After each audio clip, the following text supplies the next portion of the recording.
United States, Donald J. Trump, is someone who is not limited by what others say is possible or what others say is impossible.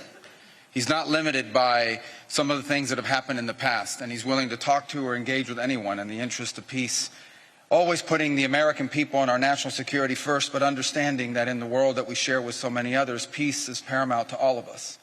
We are here today because of President Trump's vision.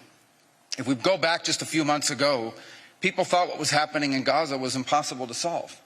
28 hostages that were dead, others that were still living, all these hostages that were being held. No one thought that that would ever come to a resolution without more fighting and more bloodshed along the way. In fact, frankly, many thought it was intractable. And sadly, many of the institutions that have served us well, in many cases, for the last 70 years, were unable to do anything about it. But President Trump had the vision and the courage to dream the impossible, to believe that it was doable, and to pursue it with all of his heart.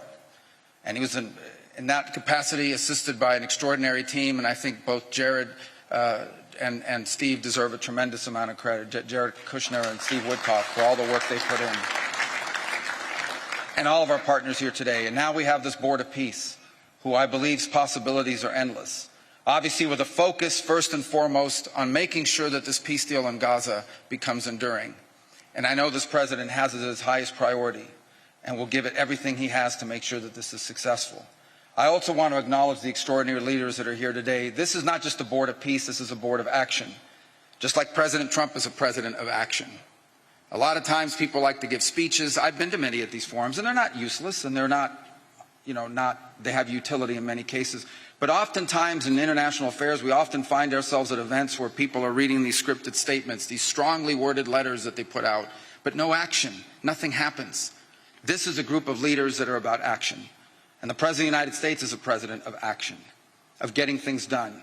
And today is the beginning of that, of a new era and a new stage that we think is so important as a model to the rest of the world of what is possible. And clearly the focus is right now on Gaza and making sure that the plan that's about to be presented to you here today, this vision for the future of Gaza, this vision for the future of the region, is not just possible and promising. It is our destiny if we put the time and the effort that it requires, as I know this board will do. But I also think it will serve as an example of what's possible in other parts of the world. Without losing focus on what's before us now, this is what's possible for other places and other conflicts that seem impossible to solve right now. So I want to, on behalf of the United States, on behalf of the team that worked so hard on this, thank every single one of the leaders that are here today and all the countries that have committed to joining, and many others who are going to join. Others either are not in town today or they have to go through some procedure internally in their own country because of constitutional limitations. But others will join. Many want to be a part of this effort because it is going to be a successful effort. And you see it reflected here today among countries of different backgrounds from different parts of the world, majority Christian some, majority Muslim others, who've come together. In fact, former adversaries who have joined here as part of this Board of Peace.